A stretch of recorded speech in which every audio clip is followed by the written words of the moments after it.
അപ്പോൾ ഒരു സംഭവം ഉണ്ടായി. സംഭവം എന്ന് വെച്ചാൽ ഞങ്ങൾ കുറച്ച് പേര് വട്ടത്തിലിരിക്കുമായിരുന്നു. ഓക്കെ, അപ്പം അതിനകത്ത് ഒരുത്തൻ പറയാം, എൻ്റെ ഫോൺ കാണാതെ ഉപയോഗിക്കുന്ന എൻ്റെ ഫുള്ള് സംഭവങ്ങളും കാണാതെ പോകും, അല്ലെങ്കിൽ എൻ്റെ ഫുള്ള് അക്കൗണ്ട് പോകും, അതുപോലെ ഗൂഗിൾ അക്കൗണ്ട്, ഇൻസ്റ്റാഗ്രാം, അത് ഇത് എല്ലാം പോകും അവൻ്റെ ഫോൺ പോയെന്നാണ് നമ്മൾ പറയുന്നത്. അപ്പോൾ ഞാൻ ആലോചിച്ചു, എൻ്റെ ഫോൺ പോയി കഴിഞ്ഞാൽ എന്തായിരിക്കും അവസ്ഥ. ഞാൻ ഓൾറെഡി കുറേ അധികം സെറ്റപ്പുകളൊക്കെ ചെയ്ത് വെച്ചിട്ടുള്ളതുകൊണ്ട് തന്നെ എനിക്ക് ഫോൺ പോയാലും എൻ്റെ കമ്പ്യൂട്ടറിൽ അല്ലെങ്കിൽ വേറൊരു ഫോണിൽ എനിക്കത് റിട്രീവ് ചെയ്യാനും ആക്സസ് ചെയ്യാനും അതുപോലെ തന്നെ ഫോൺ കണ്ടുപിടിക്കാനുള്ള പരിപാടിക്ക് ഞാൻ ഓൾറെഡി സെറ്റ് ചെയ്ത് വെച്ചിട്ടുണ്ട്. അപ്പോൾ ഞാൻ അതിനെപ്പറ്റിയൊക്കെ അവന് പറഞ്ഞു കൊടുത്തു, അങ്ങനെയൊക്കെ അത് സെറ്റ് ചെയ്ത് കിട്ടും. അപ്പോൾ ഞാൻ ആലോചിച്ചു, ഇതിനെപ്പറ്റി കുറേ പേർക്കൊന്നും അറിയില്ല. നമുക്ക് എങ്ങനെയാണ് ഫോൺ കാണാതെ വരുന്ന ഒരു പരിധി വരെ തിരിച്ച് കണ്ടെത്താനും, അതല്ലെങ്കിൽ എവിടെയാണ് ഫോൺ അവസാനമായിട്ട് അത് ഓൺ ആയെന്നും അതുപോലെ തന്നെ ലാസ്റ്റ് ലൊക്കേഷനൊക്കെ നമുക്ക് സെറ്റ് ചെയ്യാനുള്ള പരിപാടിയൊക്കെ നമ്മുടെ ഫോൺ തന്നെ തരുന്നുണ്ട്. ഇപ്പോൾ ഞാൻ യൂസ് ചെയ്യുന്ന ഐഫോണാണ്. അപ്പോൾ അത് ആൻഡ്രോയിഡിലും പറ്റും, അതുപോലെ തന്നെ നിങ്ങൾ ഉപയോഗിക്കുന്ന വിൻഡോസ് PC-യിൽ പറ്റും, മാക്കിൽ പറ്റും, അങ്ങനെ പല ഡിവൈസസിൽ ഇത് പറ്റുന്നതാണ്. പക്ഷെ ആരും അതിൻ്റെ ഒരു പൊട്ടൻഷ്യൽ മനസ്സിലാക്കുന്നുണ്ട്. അപ്പോൾ ഞാൻ മെയിനായിട്ടും എൻ്റെ ഒരു ടെക് ലൈഫിൽ യൂസ് ചെയ്യുന്ന 3 മെയിൻ ടെക്നിക്സ് എന്ന് പറഞ്ഞാൽ, ഒന്നാമതായിട്ട് പാസ്വേഡ് മാനേജർ യൂസ് ചെയ്യാം, രണ്ടാമതായിട്ട് ഫൈൻഡ് മൈ എന്ന് പറഞ്ഞിട്ടുള്ളൊരു ഓപ്ഷൻ ഉണ്ട് നമ്മുടെ ഫോൺസിൽ. അപ്പോൾ ആ ഒരു ഓപ്ഷൻ സെറ്റപ്പ് ചെയ്ത് വയ്ക്കാം.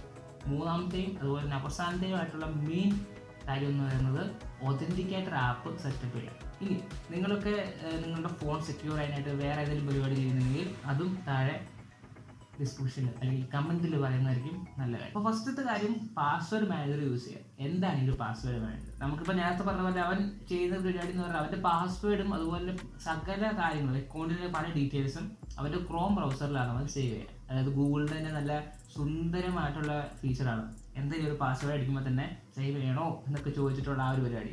അപ്പം ഭൂരിഭാഗം പേരും ചെയ്യുന്നത് ജസ്റ്റ് പാസ്വേഡ് ആ ഒരു ക്രോമിൽ തന്നെ സേവ് ചെയ്ത് വെക്കുന്ന പരിപാടിയാണ് കാണുന്നത്. വേറൊരു ഡിവൈസിൽ നമുക്കത് സൈൻ ചെയ്യണമെങ്കിൽ എന്തായിരിക്കും, ഇമെയിൽ അറിയായിരിക്കും, പക്ഷേ പാസ്വേഡ് വരുമെങ്കിൽ നമുക്ക് അന്ന് നമ്മൾ എന്താണോ സേവ് ചെയ്തത് അത് ഓർത്തെടുത്ത് അല്ലെങ്കിൽ ആ ഒരു ഗൂഗിൾ അക്കൗണ്ട് കിട്ടിയാൽ മാത്രമേ നമുക്ക് ആ ഒരു പാസ്വേഡ്സ് എടുക്കാൻ പറ്റുള്ളൂ.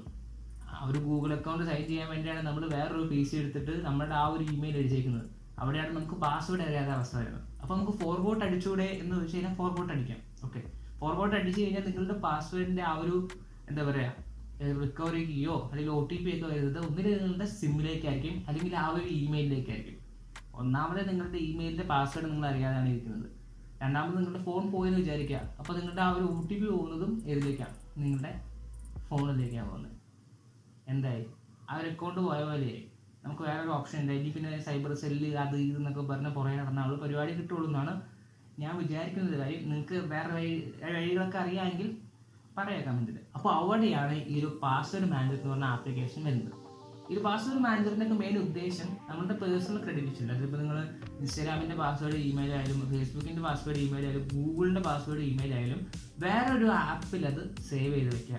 ഓക്കെ, റെപ്യൂട്ടഡ് ആയിട്ടുള്ള കുറേയധികം പാസ്വേഡ് മാനേജേഴ്സ് നല്ല പ്രോപ്പറായിട്ട് നല്ല പെയ്ഡ് മെമ്പർഷിപ്പ് ആയിട്ടും ഫ്രീ ആയിട്ടൊക്കെ കിട്ടുന്ന കുറേ സംഭവങ്ങളുണ്ട്. അപ്പം ഞാൻ അതിൽ യൂസ് ചെയ്യുന്ന ഒരു ഫ്രീ വേർഷനാണ് സിനോളജി എന്ന് പറഞ്ഞ ബ്രാൻഡിൻ്റെ C2 പാസ്വേഡ് എന്ന് പറഞ്ഞൊരു ആപ്പാണ്. ഇത് പ്രമോഷനായിട്ടൊന്നും കരുതേണ്ട, പ്രമോഷനല്ല. ഞാനിപ്പം 2 വർഷമൊക്കെ ആയിട്ട് യൂസ് ചെയ്യുന്നൊരു ആപ്ലിക്കേഷനാണ്, നൈസാണ്. അപ്പോൾ ഈ ആപ്ലിക്കേഷൻ ഓൾറെഡി ഞാൻ സെറ്റപ്പ് ചെയ്യുന്ന വീഡിയോസൊക്കെ ഞാൻ ഓൾറെഡി ഇട്ടിട്ടുള്ളതാണ്. നിങ്ങൾക്ക് ഞാൻ താഴെ ഞാൻ ഡിസ്ക്രിപ്ഷനിൽ ഇട്ടേക്കാം, നിങ്ങൾക്ക് വേണമെങ്കിൽ നോക്കണേ. അപ്പോൾ ഇങ്ങനെ ചെയ്ത് കഴിഞ്ഞാൽ നമുക്ക് സെക്യൂർ ആയിട്ട് നമ്മുടെ പാസ്വേഡും സേവ് ചെയ്യാൻ പറ്റും, അതുപോലെ തന്നെ പാസ്വേഡ് ജനറേറ്റ് ചെയ്യാനും പറ്റും, സ്ട്രോങ് ആയിട്ടുള്ള പാസ്വേഡ്സ് ക്രിയേറ്റ് ചെയ്യാൻ പറ്റും. നിങ്ങൾ ചിലപ്പം കണ്ടിട്ടുണ്ടാവും ഓരോ പാസ്വേഡ്സിൻ്റെയും ആ ഒരു ക്രാക്ക് ചെയ്യുന്ന ടൈമും കാര്യങ്ങളൊക്കെ കണ്ടെത്താൻ പറ്റുന്ന വെബ്സൈറ്റ്സുകളൊക്കെ ഉണ്ട്. അപ്പോൾ നിങ്ങളുടെ പാസ്വേഡ് നിങ്ങൾ അവിടെ സെർച്ച് ചെയ്ത് കഴിഞ്ഞാൽ നിങ്ങൾക്ക് മനസ്സിലായി അവിടെ കാണിക്കാൻ പറ്റും എത്ര വർഷം കൊണ്ടാണ് ആ ഒരു സാധാരണ ഒരു സൂപ്പർ കമ്പ്യൂട്ടറിനോ അല്ലെങ്കിൽ ഒരു കമ്പ്യൂട്ടറിന് അത് ക്രാക്ക് ചെയ്യാൻ പറ്റുന്നതെന്നൊക്കെ അവിടെ അറിയാൻ പറ്റും. അപ്പം അങ്ങനെ നിങ്ങൾക്ക് നോക്കാൻ പറ്റും നിങ്ങളുടെ ഇപ്പോഴത്തെ പാസ്വേഡ്. അപ്പോൾ അതൊക്കെ ഒഴിവാക്കാനായിട്ട് നമുക്ക് റാൻഡം ആയിട്ടുള്ളൊരു കീ അല്ലെങ്കിൽ പാസ്വേഡ് നമുക്ക് ജനറേറ്റ് ചെയ്യാനുള്ള പരിപാടിയൊക്കെ ആ ഒരു ആപ്പ് വരും. മിക്ക എല്ലാ ആപ്പും നമുക്ക് അങ്ങനത്തെ ആ ഒരു ഫീച്ചേഴ്സൊക്കെ തരുന്നതാണ്. അത് അത്യാവശ്യം നല്ല സെക്യൂറുമാണ്. പിന്നെ ഈ ഒരു ആപ്പുകളുടെയൊക്കെ ഏറ്റവും വലിയ പ്രശ്നം എന്ന് വെച്ചാൽ ഇതിനകത്ത് നമുക്ക് ഡീക്രിപ്ഷൻ കീ എന്ന് പറഞ്ഞിട്ടുള്ളൊരു കീ യൂസ് ചെയ്യുന്നുണ്ട്. ആ ഒരു കീയുടെ ഉദ്ദേശം അത് നമുക്ക് മാത്രമേ അറിയുള്ളൂ. നമ്മളത് മറന്നു പോയി കഴിഞ്ഞാൽ ആ ഒരു ആപ്പിൽ സേവ് ചെയ്തിരിക്കുന്ന അല്ലെങ്കിൽ ആ ഒരു അക്കൗണ്ടിൽ സേവ് ചെയ്തിരിക്കുന്ന എല്ലാ പാസ്വേഡും ഇമെയിലും അല്ലെങ്കിൽ എല്ലാ ഇൻഫോർമേഷനും നമുക്ക് എടുക്കാൻ പറ്റാതാവും. കാരണം ആ ഒരു കമ്പനിക്ക് പോലും അത് എടുക്കാൻ പറ്റില്ല. അത് എൻക്രിപ്റ്റഡ് ആയിട്ടാണ് ആ ഒരു കീ അവിടെ പോകുന്നത്. ആ ഒരു ഡീക്രിപ്ഷൻ കീ മാത്രം ഓർത്താൽ മാത്രം മതി, വേറെ ഒരു പാസ്വേഡും കാര്യങ്ങളൊന്നും ഓർക്കണ്ട.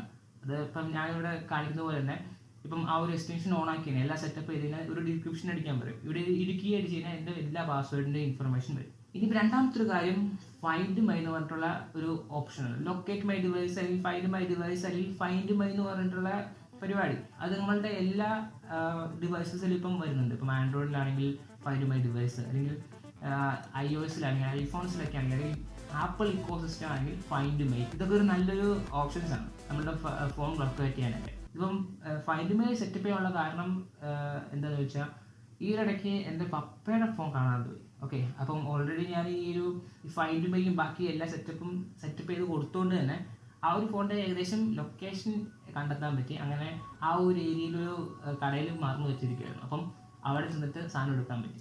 അപ്പം അങ്ങനെ ഫൈൻഡ് മൈ നമുക്കൊരു ഉപകാരമാവും. ഇങ്ങനെയുള്ളതാണ് മെയിനായിട്ടുള്ളൊരു ആപ്ലിക്കേഷൻ ഒതൻറ്റിക്കേറ്റർ. ഓക്കെ, ഇതിപ്പം മൈക്രോസോഫ്റ്റിൻ്റെ വരുന്നുണ്ട്, അതുപോലെ തന്നെ ഗൂഗിളിൻ്റെ വരുന്നുണ്ട്. ഇതിൻ്റെ മെയിൻ ഉദ്ദേശം എന്ന് പറഞ്ഞാൽ നമ്മളുടെ ആ ഒരു ഫോണിലേക്കുള്ള OTP നോക്കിയിരിക്കാതെ ഈ ഒരു ആപ്പിൽ ജനറേറ്റ് ആകുന്ന ആ ഒരു കോഡ് വെച്ചിട്ട് നമുക്ക് സൈൻ ഇൻ ചെയ്യുന്ന പരിപാടി. 2 സ്റ്റെപ്പ് വെരിഫിക്കേഷൻ ഏതൊക്കെ ആപ്ലിക്കേഷനിൽ നിങ്ങൾക്ക് എനേബിൾ ചെയ്യാവോ ആ ഒരു ആപ്ലിക്കേഷൻസിലൊക്കെ ഈ ഒരു ഒതൻറ്റിക്കേറ്റർ കോഡ് വെച്ച് നമുക്ക് ലോഗിൻ ചെയ്യാനുള്ള ഓപ്ഷൻ ഉണ്ട്. ആ ഒരു ഓപ്ഷനെ നമുക്ക് നടപ്പിലാക്കുന്ന ഒരു ആപ്ലിക്കേഷൻസ് ആണ് ഈ ഒതൻറ്റിക്കേറ്റർ. ഇതിപ്പോൾ ഇങ്ങനെ ചെയ്തതിന് നിങ്ങൾക്ക് ഒരു കൺട്രോൾ ഉണ്ടാവും നിങ്ങളുടെ ആ ഒരു ഇൻഫർമേഷൻസ്, നിങ്ങളുടെ ഇമ്പോർട്ടൻ്റ് ആയിട്ടുള്ള അക്കൗണ്ട്. ചിലർക്കൊക്കെ ഇൻസ്റ്റാഗ്രാം അക്കൗണ്ടൊക്കെ പോയി കഴിഞ്ഞാൽ ആ ഒരു ജീവിതം അടുത്ത ഒരു അവസ്ഥയൊക്കെ കാണുന്നുണ്ട് ഇപ്പോൾ എന്തായാലും. അപ്പോൾ അങ്ങനെയൊക്കെ ഉള്ളവർക്ക് എന്തായാലും ഈ ഒരു സെറ്റപ്പുകളൊക്കെ ചെയ്താൽ നിങ്ങളുടെ അക്കൗണ്ട് പോകാതിരിക്കും. അതുപോലെ നിങ്ങളുടെ പല ക്രെഡൻഷ്യലും സേവ് ചെയ്യാൻ പറ്റും. അപ്പോൾ നിങ്ങളുടെ ഫോണില്ലെങ്കിൽ നിങ്ങൾക്ക് വേറൊരു ഫോണിലോ അല്ലെങ്കിൽ നിങ്ങളുടെ PC-യിലൊക്കെ ഈ ഒരു പാസ്വേഡ് മാനേജറൊക്കെ വെച്ചിട്ട് അല്ലെങ്കിൽ ഫൈൻഡ് മൈ ഒക്കെ വെച്ച് നിങ്ങൾക്ക് ലൊക്കേറ്റ് ചെയ്യാം. അതുപോലെ തന്നെ ഒതൻറ്റിക്കേറ്റർ ആപ്പ് വെച്ച് ലോഗിൻ ചെയ്യാം. അപ്പോൾ അങ്ങനെ നിങ്ങൾക്ക് നിങ്ങളുടെ ഓവറോൾ അക്കൗണ്ടും കാര്യങ്ങളൊക്കെ ഒരു കൺട്രോളിൽ നിർത്താൻ പറ്റും. അപ്പോൾ എന്തായാലും ഇങ്ങനെയൊക്കെ ചെയ്ത് വയ്ക്കുക. അക്കൗണ്ടൊക്കെ നിങ്ങൾക്ക് വേറെ ഡിവൈസിലൊക്കെ യൂസ് ചെയ്യാനും, അതുപോലെ തന്നെ നിങ്ങളുടെ ഫോണിൽ തന്നെ നിങ്ങൾ ഡിപ്പെൻഡ് ഇരിക്കേണ്ടാത്ത ആ ഒരു അവസ്ഥയിലേക്ക് എത്തിക്കാനാണ് ഞാൻ ഈ വീഡിയോ ഉദ്ദേശിക്കുന്നത്. ഓക്കെ, അപ്പോൾ ഇത്രയേ ഉള്ളൂ. Okay, by.